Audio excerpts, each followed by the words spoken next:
Hello friends, എല്ലാവർക്കും അർച്ചന ചേച്ചി LLB സീരിയലിന്റെ ലേറ്റസ്റ്റ് എപ്പിസോഡ് റിവ്യൂയിലേക്ക് സ്വാഗതം. അങ്ങനെ സ്വത്ത് ഭാഗം വെക്കുന്നതിൽ ഏറ്റവും കൂടുതൽ അർച്ചനയെ കുത്തിനോവിച്ചത് മുകുന്ദനാണ്. സത്യങ്ങളെല്ലാം അറിഞ്ഞതിനു ശേഷം മുകുന്ദൻ കരഞ്ഞുകൊണ്ട് അർച്ചനയോട് പറയുന്നുണ്ട്, ഞാൻ അപ്പോഴത്തെ ദേഷ്യത്തിൽ ചേച്ചിയോട് എന്തൊക്കെയോ പറഞ്ഞു. കൈകൊണ്ട് ചേച്ചി എന്നെ തല്ലണം, എങ്കിലേ എന്റെ സങ്കടം മാറൂ, ചേച്ചി എന്നെ ശിക്ഷിച്ചോ എന്ന് പറഞ്ഞുകൊണ്ട് മുകുന്ദൻ അർച്ചനയുടെ കൈകളിൽ പിടിക്കുകയാണ്. എന്നാൽ അർച്ചന കൈകൾ മാറ്റിക്കൊണ്ട് പറയുന്നുണ്ട്, തെറ്റ് ചെയ്തു എന്ന കുറ്റബോധമുണ്ടെങ്കിൽ അതാണ് ഏറ്റവും വലിയ ശിക്ഷ പറഞ്ഞുകൊണ്ട് സങ്കടത്തോടെ അർച്ചന അവിടെ നിന്നും പോവുകയാണ്. അനന്തനും അച്ചുവും ഒരുപോലെ തന്നെ മുകുന്ദനെ കുറ്റപ്പെടുത്തുന്നുണ്ട്. മുകുന്ദനാണെങ്കിൽ ഇതെല്ലാം കേട്ട് ആകെ സങ്കടത്തോടെ അങ്ങനെ നിൽക്കുകയാണ്. പിന്നീട് റൂമില് അർച്ചന അങ്ങനെ കരഞ്ഞുകൊണ്ട് നിൽക്കുകയാണ്. പിന്നീട് അർച്ചന തന്നെ മനസ്സിനെ പാകപ്പെടുത്തുന്നുണ്ട്, ഞാൻ ഇനി ഒരിക്കലും കരയില്ല, അങ്ങനെ ഞാനൊരു തീരുമാനം എടുത്തതാണ്, എന്റെ ജീവിതം കരഞ്ഞു തീർക്കാനുള്ളതല്ല, എനിക്ക് പോരാടി നേടാനുള്ളതാണെന്ന് പറഞ്ഞ് അർച്ചന കണ്ണു തുടക്കുകയാണ്. അപ്പോഴാണ് അങ്ങോട്ടേക്ക് ചിന്നു ഫോൺ എടുത്തുകൊണ്ട് വരുന്നത്. അർച്ചനയെ കണ്ട് ചിന്നു ചോദിക്കുന്നുണ്ട്, അമ്മ എന്തോ കരഞ്ഞോ എന്ന് ചോദിക്കുകയാണ്. അച്ഛനെ അപ്പോൾ പെട്ടെന്ന് തന്നെ മുഖത്ത് ചിരി വരുത്തിക്കൊണ്ട്, നിനക്ക് അങ്ങനെ തോന്നിയോ, എന്നാൽ ഞാൻ കരഞ്ഞിട്ടില്ലെന്ന് പറയാണ്. ചിന്നു എന്നിട്ട് ചിരിച്ചുകൊണ്ട്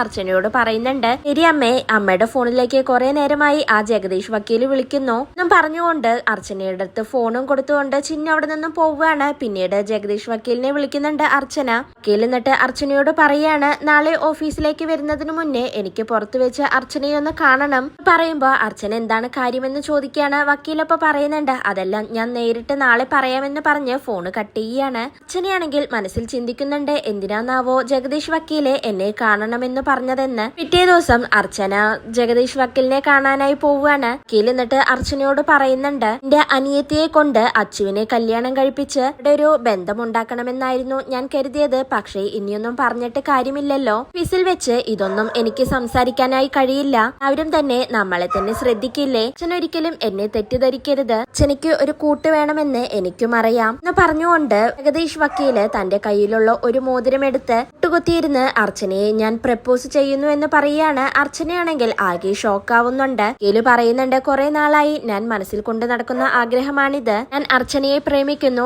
ഐ ലവ് യു എന്ന് ജഗദീഷ് വക്കീല് പറയുമ്പോ അർച്ചനയ്ക്ക് ദേഷ്യം വരികയാണ്. എന്നിട്ട് പറയുന്നുണ്ട്, ജഗദീഷ്, നിങ്ങളിൽ നിന്ന് ഞാനിത് പ്രതീക്ഷിച്ചില്ല, ഇതൊന്നും ഞാൻ ഒരിക്കലും ആലോചിക്കാത്ത കാര്യമാണ്, കാര്യം ഇനി സംസാരിക്കാൻ എനിക്കൊട്ടും താല്പര്യമില്ല, ലൈഫിനെ കുറിച്ചോർത്ത് ജഗദീഷ് സങ്കടപ്പെടണ്ട, എനിക്ക് പ്രപ്പോസലിന് താല്പര്യമില്ല, ഇനി മേലിൽ ഈ ചിന്താഗതിയോടെ എന്നെ നിങ്ങൾ കാണരുത്, എന്റെ സഹപ്രവർത്തകൻ ആയതുകൊണ്ട് മാത്രമാണ് ഞാൻ ഇതെല്ലാം കേട്ടുനിന്നത്, നീ ഇത് ആവർത്തിക്കരുതെന്ന് പറഞ്ഞ് അർച്ചന പോവാനായി നിൽക്കുമ്പോ ജഗദീഷ് വക്കീല് അർച്ചനയുടെ കയ്യിൽ പിടിക്കുകയാണ്. അർച്ചനയ്ക്ക് അത് കണ്ട് ആകെ ദേഷ്യം വരുന്നുണ്ട്. പിന്നീട് ജഗദീഷ് വക്കീലിന്റെ കൈ തട്ടിമാറ്റിക്കൊണ്ട് അർച്ചന ജഗദീഷ് വക്കീലിന്റെ കാരണത്തടിക്കുകയാണ്. വക്കീൽ അപ്പോൾ ആകെ ഷോക്കാവുകയാണ്. അർച്ചന ഇപ്പൊ പറയുന്നുണ്ട്, നിങ്ങളെ ഞാൻ ഒരു സഹോദര സ്ഥാനത്താണ് കണ്ടത്, ഈ മോഹവുമായി ഇനി മേലാൽ എന്റെ പിന്നാലെ വന്നു പോകരുതെന്ന് പറഞ്ഞ് ദേഷ്യപ്പെട്ട് അർച്ചന വണ്ടിയും എടുത്ത് അവിടെ നിന്ന് പോവുകയാണ്. എന്നാൽ അർച്ചനയുടെ ആ പ്രവൃത്തിയിൽ ജഗദീഷ് വക്കീലിന് ആകെ ദേഷ്യം വരികയാണ്. അതിനുശേഷം വിജയ് ശങ്കർ ചിന്നുവിന്റെ ഫോണിലേക്ക് വിളിക്കുന്നുണ്ട്. ചിന്നു ഫോൺ എടുക്കുമ്പോ വിജയ് ശങ്കർ ചിന്നുവിനോട് ദേഷ്യപ്പെടുകയാണ്, നീ എന്തുകൊണ്ടാണ് ഇന്ന് ഡിഗ്രിക്ക്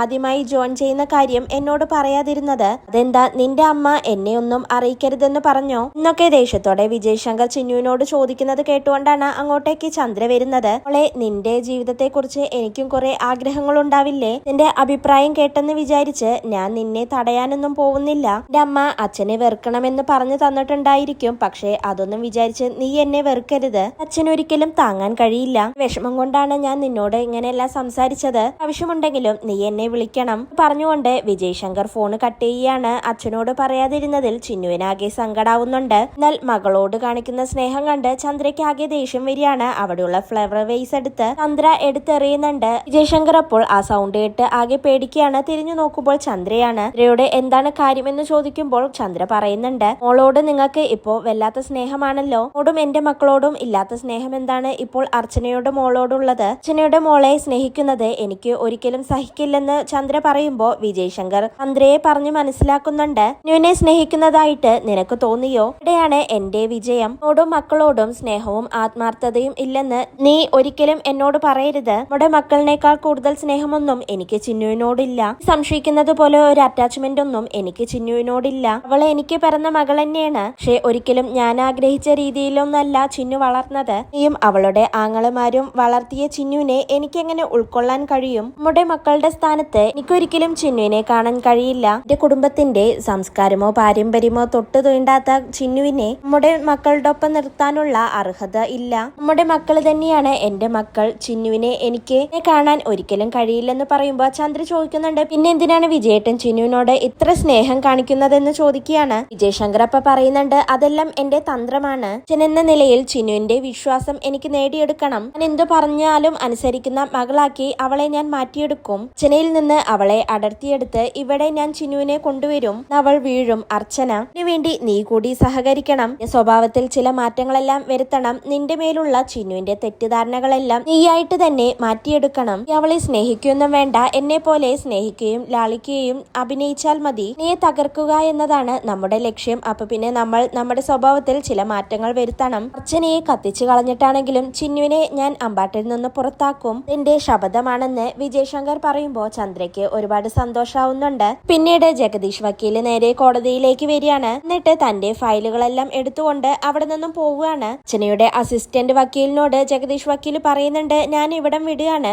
പുതിയൊരു ഓഫീസ് തുടങ്ങിയിട്ടുണ്ട്. അത് വിജയശങ്കറിന്റെ അടുത്താണ്. ഇവിടെ നിന്നാൽ എനിക്ക് അർച്ചനയുടെ അടിമ ആവേണ്ടി വരും. അവിടെയാണെങ്കിൽ എനിക്കൊരു ഇൻഡിപെൻഡന്റ് ആവാമെന്ന് ജഗദീഷ് വക്കീല് പറയുന്നുണ്ട്. അർച്ചനയുടെ അസിസ്റ്റന്റ് വക്കീല് അപ്പോ ജഗദീഷ് വക്കീലിനോട് എന്താ കാര്യം, എന്താണ് ഇത്ര പെട്ടെന്ന് ഇവിടെ നിന്ന് പോവാൻ കാരണം എന്നൊക്കെ ചോദിക്കുകയാണ്. വക്കീലപ്പോ പറയുന്നുണ്ട്, അത് നിങ്ങളുടെ അർച്ചന മേഡം തന്നെ വരുമ്പോ നിങ്ങൾ നേരിട്ട് ചോദിച്ചാൽ മതി എന്ന് പറഞ്ഞു പോവാനായി നിൽക്കുമ്പോ അങ്ങോട്ടേക്ക് അർച്ചന വരുന്നുണ്ട്. അർച്ചന എന്നിട്ട് ജഗദീഷ് വക്കീലിനോട് ചോദിക്കുന്നുണ്ട്, എന്താ ജഗദീഷ് വക്കീല് ഇതുവരെ പോയില്ലേ? നിങ്ങളെ വെയിറ്റ് ചെയ്തുകൊണ്ടാണല്ലോ വിജയശങ്കറിന്റെ വക്കീൽ ഇവിടെ നിൽക്കുന്നത്. ആയാലും നിങ്ങൾക്ക് ഓൾ ദ ബെസ്റ്റ് എന്നൊക്കെ അർച്ചന ജഗദീഷ് വക്കീലിനോട് പറയാണ്. ആകെ ദേഷ്യപ്പെട്ടുകൊണ്ട് ജഗദീഷ് വക്കീല് എന്നിട്ട് അവിടെ നിന്നും പോകുന്നുണ്ട്. പിന്നീട് വക്കീല് മനസ്സിൽ ചിന്തിക്കുന്നുണ്ട്, ഞാൻ പോകുന്നത് വെറുതെയല്ല അർച്ചനെ, എന്റെ ഓഫീസ് ഞാൻ പൂട്ടിക്കുമെന്ന് പറഞ്ഞ് ദേഷ്യത്തോടെ വക്കീൽ അവിടെ നിന്ന് പോവുകയാണ്. അർച്ചനയുടെ അസിസ്റ്റന്റ് വക്കീല് അപ്പൊ അർച്ചനയുടെ എന്താ കാര്യമെന്നൊക്കെ ചോദിക്കുന്നുണ്ട്. അർച്ചന ഇപ്പൊ പറയുന്നുണ്ട്, പോകുന്നവരൊക്കെ പോവട്ടെ, ജയശങ്കർ നമ്മുടെ ഓഫീസ് പൂട്ടിക്കാനുള്ള പ്ലാൻ ആണെങ്കിൽ നമ്മൾ ഈ ഓഫീസ് വിപുലീകരിക്കാനാണ് തീരുമാനിക്കുന്നത്. മുതൽ നമ്മുടെ ഓഫീസിന് ഒരു പുതിയ മുഖച്ഛായ വരാൻ പോവുകയാണ്.